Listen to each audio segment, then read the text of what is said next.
I still remember the taste of that morning. Burnt coffee, bacon crackling in the skillet, and my own nerves buzzing louder than the stove fan. My son Caleb sat at the kitchen table, fidgeting with the brand new tie his wife bought him. Navy blue. Cost more than my entire outfit. He kept smoothing it down, laughing under his breath, but it was that anxious laugh he only had when he was trying to pretend he wasn't scared. "Dad," he said, tapping the table with his fingertips, "do I look, capable?" "Son," I chuckled, flipping his eggs, "you look like a man about to take over the world. You earned that degree. Don't let anyone make you feel like you don't belong in those fancy boardrooms."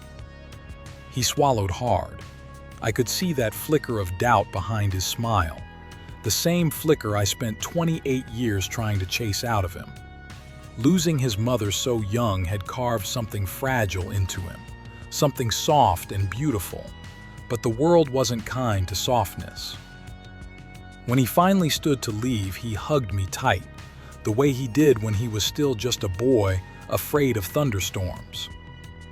"Thanks for everything, Dad," he whispered. "For the tuition, the support, for all of it."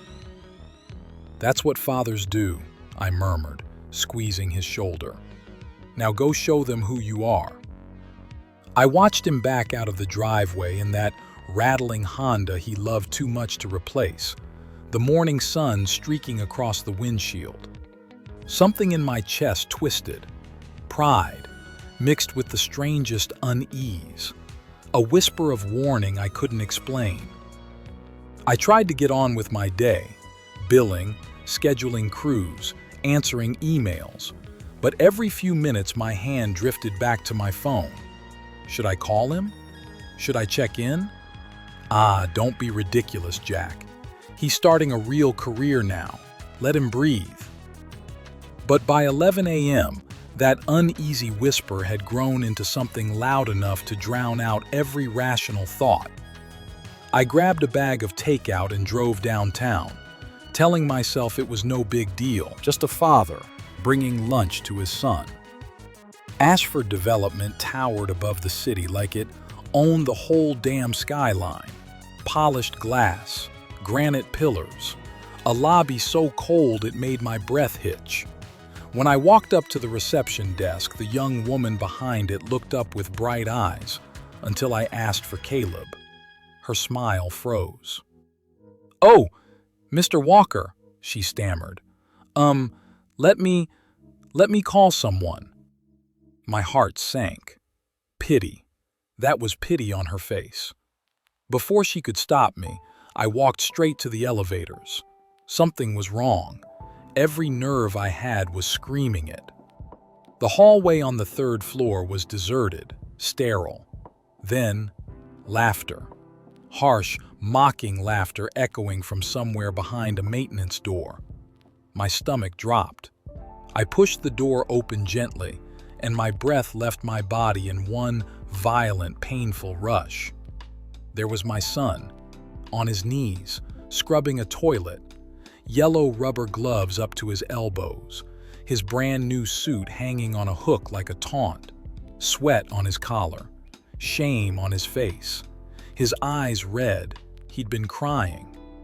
Behind him stood a man in a $1,000 suit with silver hair and a proud, poisonous grin. Grayson Ashford, his father-in-law. "This is all this idiot is good for," he laughed, kicking the mop bucket with the toe of his polished shoe. "A business degree? Waste of money." The other men roared with laughter. And in the corner, Morgan, my son's wife, arms crossed, lips curled in embarrassment, watching her husband on the floor like he was gum on her shoe. Caleb looked up. When our eyes met, his whole face crumpled, shaking, pleading, begging me not to be here, not to see this. Oh God, my boy. I felt something inside me break so sharply I nearly gasped. But I didn't yell, didn't attack, didn't create a scene.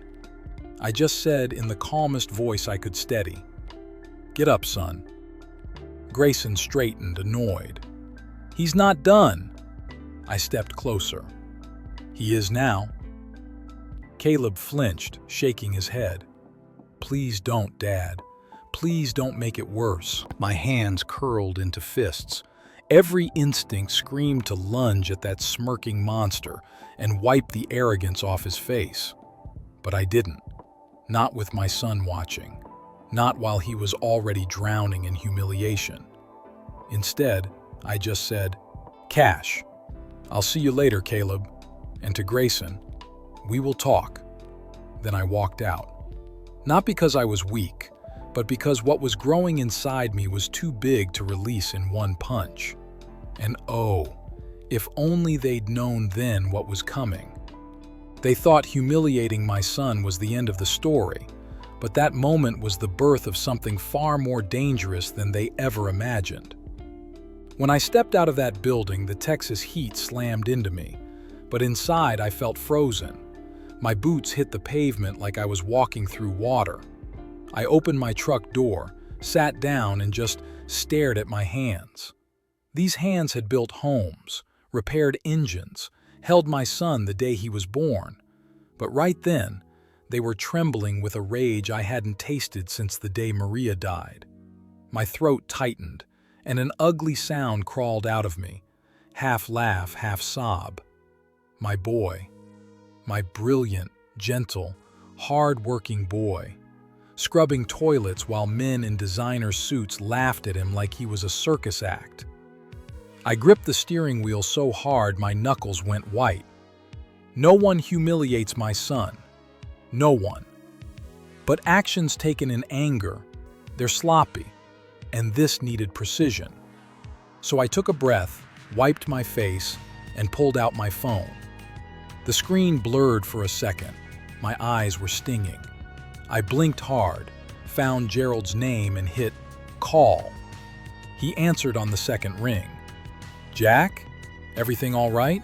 You sound—" "I need information," I rasped. "Everything you can find on a man named Grayson Ashford." There was a pause. "That's a powerful name, Jack. What are we talking about? Background check? Financials?" "All of it," I whispered. "Deep. As deep as you can go." Gerald exhaled slowly.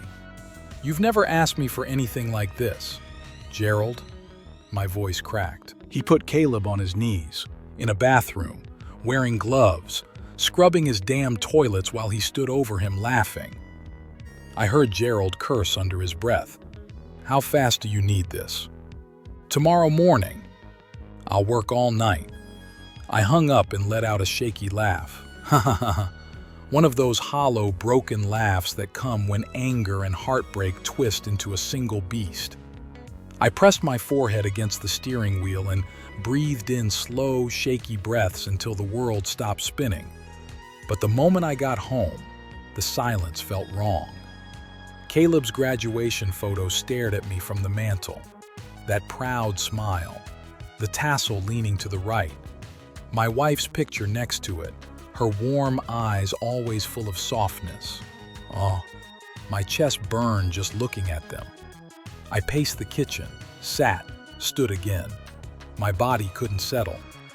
At 10 p.m., the door opened. Caleb stepped inside like a ghost. He still wore those yellow gloves stuffed into his pocket like they were shackles he hadn't removed yet. His shoulders curled forward, his eyes swollen. When he looked at me, the tears came instantly. "Oh, son," I whispered. He shook once, just once, and then collapsed into my arms like he had when he was a little boy waking from nightmares. His voice cracked with every word. "I didn't want you to see. Dad, I'm so sorry. I'm so stupid." Hey, stop. Patriarch is my hands. You did nothing wrong. Do you understand me? Nothing. Weeping into my shirt, little gasps, like he was trying to hide the sound. We sat on the couch, the same couch where he used to watch cartoons while Maria braided his hair back when he wanted a little ponytail like hers. After a long silence, he whispered, Grayson says I'm starting from the bottom, a test of humility, 6 weeks of janitorial work before he lets me do real tasks. 6 weeks. That number burned itself into my mind. "Son," I said carefully, "do you trust me?" He hesitated, then nodded. "Then hold on, just a little longer. Keep your head down. Let him think he's breaking you. Let him think he's winning." "Dad, what are you—" "Just trust me," I said softly. His breath shook, but he nodded again, wiping his face with the back of his sleeve. "I trust you. And God help anyone who tried to hurt my son now. They had broken my son, but they had awakened something in me that had been sleeping for years. What came next would change all of our lives, and theirs, in ways none of them could have imagined." Gerald called at 7 a.m. sharp the next morning. My phone buzzed on the nightstand, and before I even opened my eyes, I felt that familiar heaviness settle in my stomach. "Jack," he said, voice low, "I found something big." I sat up, rubbing my eyes. "Tell me." "You should come down to Mateer Cafe. This isn't a phone conversation." Threatened alone made my pulse quicken. Nothing good ever needs to be said the time I reached the cafe. The morning crowd was just shuffling in. Gerald sat in a corner booth, laptop open, papers spread out everywhere. When he looked up at me, his face said everything. "Sit," he said. I slid into the booth, bracing myself. "Jack, Ashford Development isn't the powerhouse people think it is." "What do you mean?" He turned his laptop toward me. Charts, numbers, loan documents, red ink everywhere like a crime scene. "This company is drowning," Gerald said. 12 million in debt, 2 failed developments, contractors filing liens, payroll behind, banks circling. They have about 90 days before the whole thing collapses. I blinked. "It's that bad?" "It's catastrophic, Jack. Grayson has been holding up this big, shiny image, but underneath, the man is financially bleeding out." Something in me stirred. Not joy, no. I didn't want to see anyone suffering like this. But justice. Justice has a strange taste. Heavy, metallic, cold. Gerald slid another document toward me. If someone offered him a large cash buyout, say 7, 8 million, he'd have no choice. He'd have to take it or lose everything. I stared at the number, 8 million.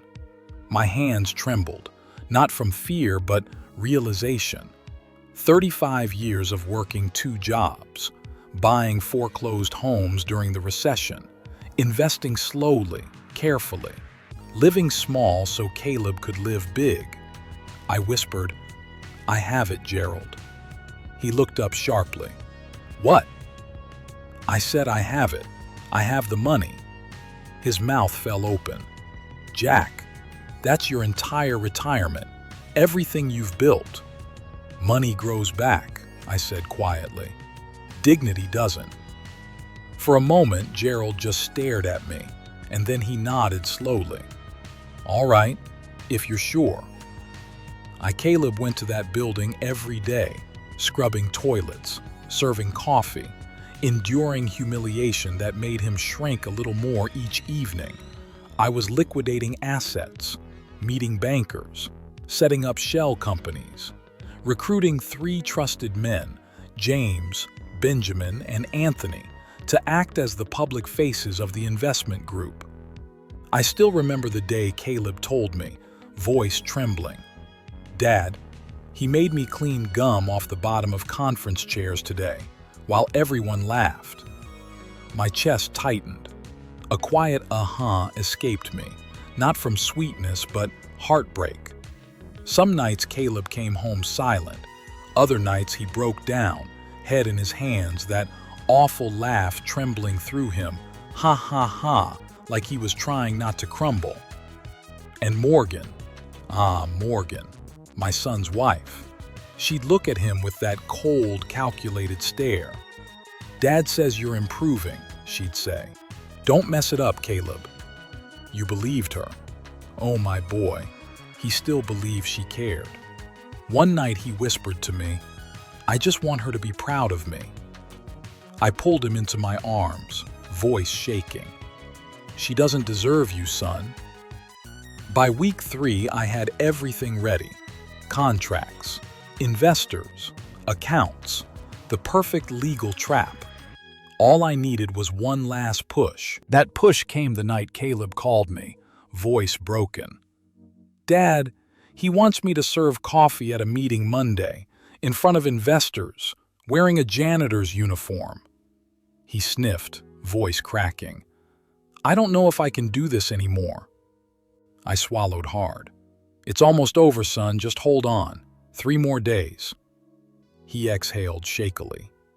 "I trust you." Those words burned into my chest. Right after the call, I stood in my quiet kitchen, staring at the dim reflection in the window. The weight of what I was about to do hit me like a punch, but so did the memory of Caleb on that bathroom floor. And then I picked up the phone. "Gerald," I said, voice steady, "send the offer first thing in the morning." "Jack, are you sure?" "I'm positive." What none of them knew, what Grayson couldn't even imagine, was that in just 72 hours, everything he owned, everything he valued, and everything he used to break my son would be mine. The morning of the Dallas client meeting arrived like a storm waiting on the edge of the sky. I didn't sleep. Caleb didn't either. At 52 a.m., as the city began its Monday rhythm, I parked my truck outside Ashford Development. My heart was hammering, steady, unforgiving. Today was the day everything shifted. But first, I needed to see what my son had been hiding from me. Upstairs in that glass-walled conference room, 6 businessmen in tailored suits were settling in, adjusting cufflinks, shuffling papers worth more than some people's salaries. And in the middle of them all stood my son, wearing a janitor's uniform, holding a coffee pot. His hands were trembling so hard the pot nearly rattled. He forced a smile, one of those brittle, fragile ones that break your heart more than tears. One of the clients frowned. "Who's he?" Grayson, lounging in his leather chair like royalty, smirked. "Oh, that's my son-in-law. We start people from the very bottom. Builds humility, builds character." The men laughed. He looked down at the pot like he wished he could disappear inside it. I felt something twist inside me, sharp, cold, electric. Trolley, a kind of rage so precise it made my breath shudder. Caleb stepped toward one of the clients to pour coffee, but his hands were shaking. And in one horrible instant the pot slipped. Coffee spilled everywhere across the table, splattering documents, dripping to the floor. The client jumped up with a snarl. "Are you kidding me?" Caleb froze, face turning pale. Oh God, sir, I'm so..." Plunged and slammed his hand on the table. "You stupid boy! You can't even pour coffee?" I watched Caleb flinch like he'd been struck. His eyes glistened. A broken, terrified laugh almost escaped him. "Get a towel!" Grayson barked. "Clean it, now!" My son dropped to his knees, again, scrubbing coffee off the floor, shaking violently, while grown men laughed at him like he was some pathetic joke. And then, Morgan walked in. Her heels clicked across the marble tile. She saw Caleb kneeling, saw the spilled coffee, saw the laughter, saw her husband breaking right in front of her, and she turned away. Not in shock, in embarrassment, like he was the problem. That was it. Something in me snapped so hard I felt it in my teeth.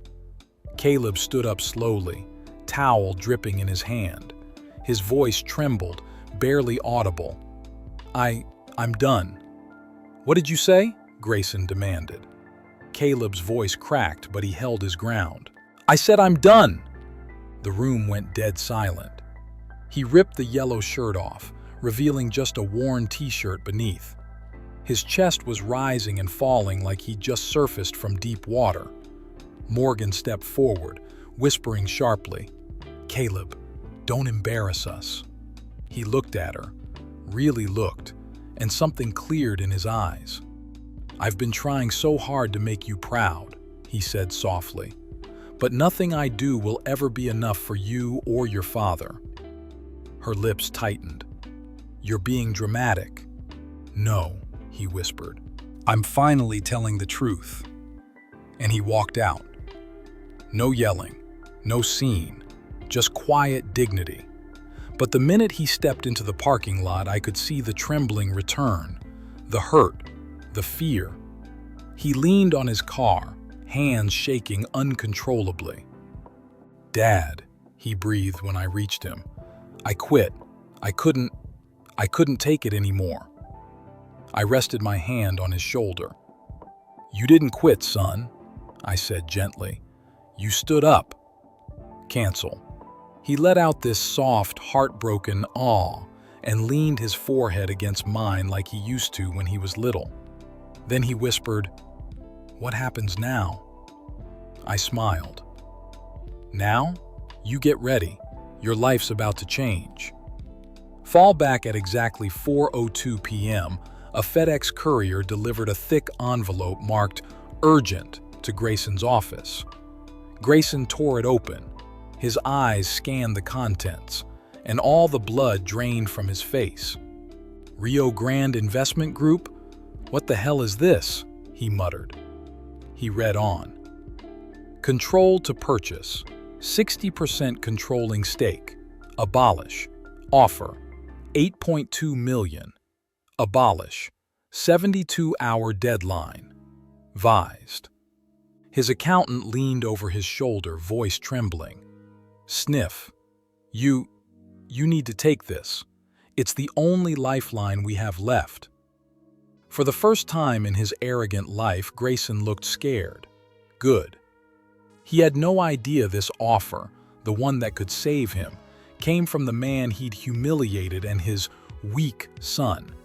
And in just a few days, the truth would hit him harder than anything he'd ever faced. Thursday morning arrived wrapped in a strange, electric quiet, the kind that settles before a storm breaks something open. Hotel Emma's private conference room was polished to perfection, glass pitchers sweating on the table, leather chairs gleaming, sunlight streaming through tall windows like spotlights waiting for the actors. One by one, the investors, James, Anthony, and Benjamin, took their seats. All three well-spoken, all three confident, all three working for me. I stood in the adjoining room, hidden, listening through the audio feed. My heart was thudding like it had gears in it. At 10:01 a.m., the door opened. Grayson Ashford strutted in wearing a midnight blue suit that screamed money he didn't have. His hair was slicked back, his jaw tense. Not quite arrogance today, more like desperation wearing a mask. "Gentlemen," he said smoothly, "thank you for meeting with me." James gestured to a chair. "Please, Mr. Ashford, let's begin." Grayson sat, spine stiff. I could almost hear his ego straining to stay upright. James began, "You've reviewed our offer." Grayson nodded. "It's generous, but I need to know who's behind Rio Grande." Benjamin smiled politely. "You'll meet him soon." Grayson frowned, just slightly. "I prefer to know who I'm dealing with." Pancake's tall a folder.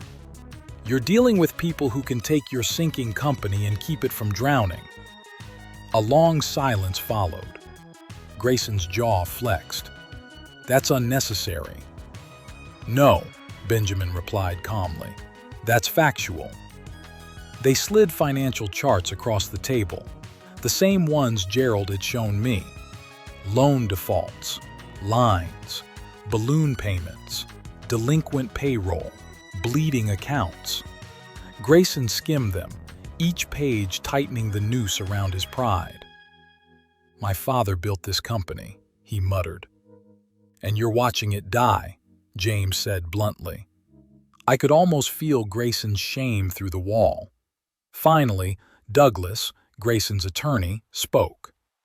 "My client knows the severity of the situation. We're here to negotiate terms." "Terms are unchanged," James said. $8.2 million for 60% ownership." "It's worth more than that," Grayson snapped. "In 90 days it won't be worth a penny," Benjamin replied. Silence. Grayson looked around the room, at the documents, at his attorney, at the men who clearly saw through every facade he'd ever worn. Then, quietly, like a man surrendering to gravity, he whispered, "Fine." Anthony gathered the papers. "Before we sign, there's one condition. Our primary investor wants to speak with you." Grayson lifted his chin, trying to reclaim some dignity. "Then bring him in." James pressed a small remote. A soft knock sounded through the connecting door. I stepped through. Grayson's eyes widened as recognition crawled across his face like a slow, spreading sickness. "You," he breathed. No, this can't. This is... Who are you?" I walked to the table, calm, steady, boots echoing on the hardwood floor. Flazing, when I reached the head of the table, I answered, "I'm the man you mocked in a hallway 3 weeks ago." His face drained of color. "I'm the father of the man you forced to scrub toilets." His lips parted, but no sound came out. "And I said quietly, "am the man buying your company." Proliferation. The words hit him like a punch. "No," he whispered, shaking his head.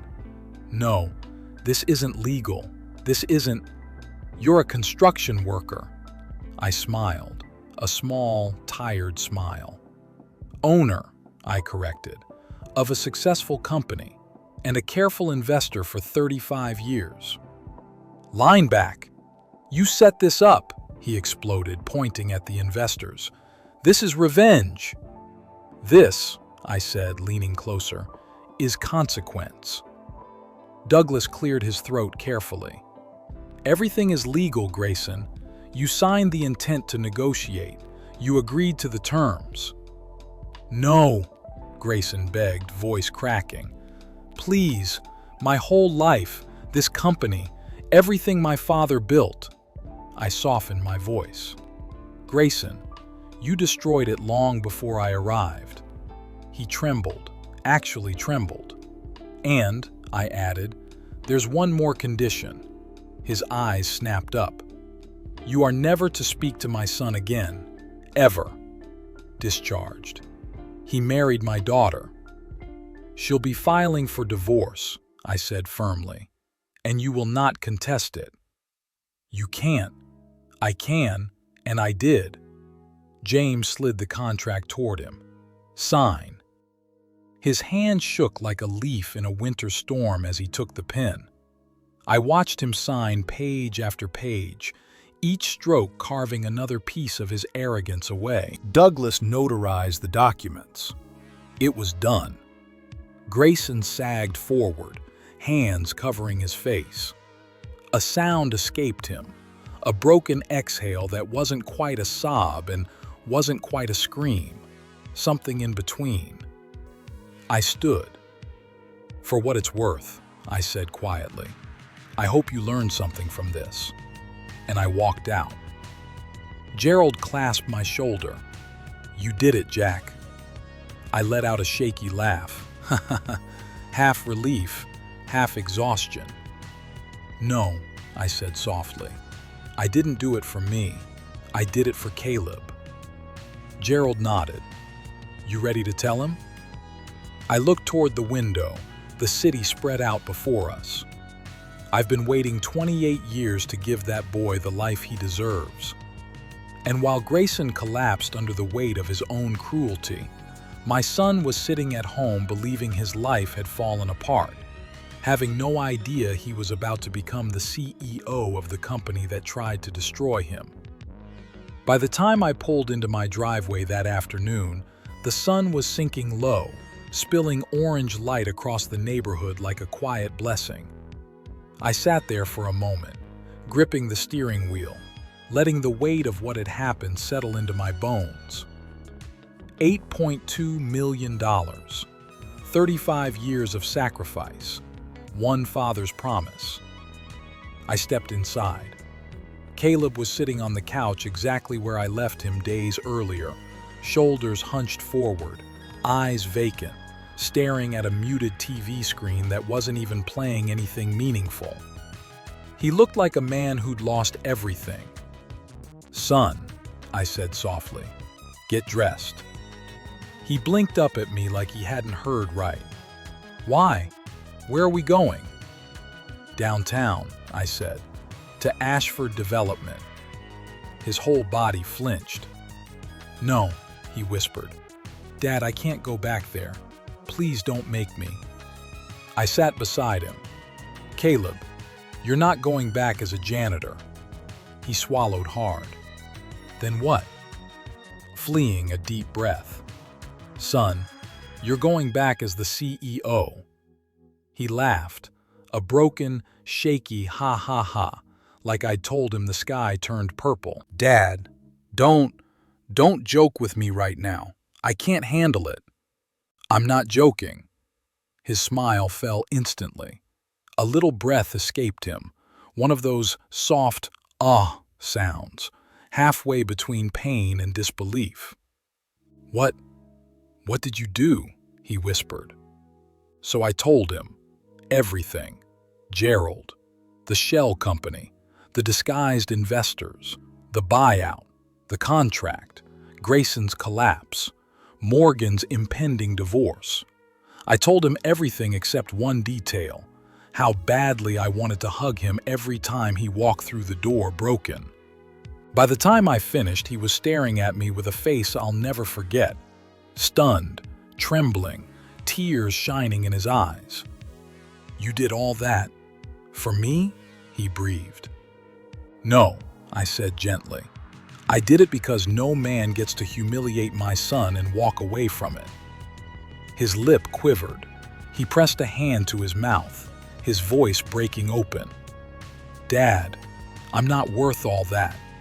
I grabbed his shoulders. "Listen to me. You were worth it before you were born."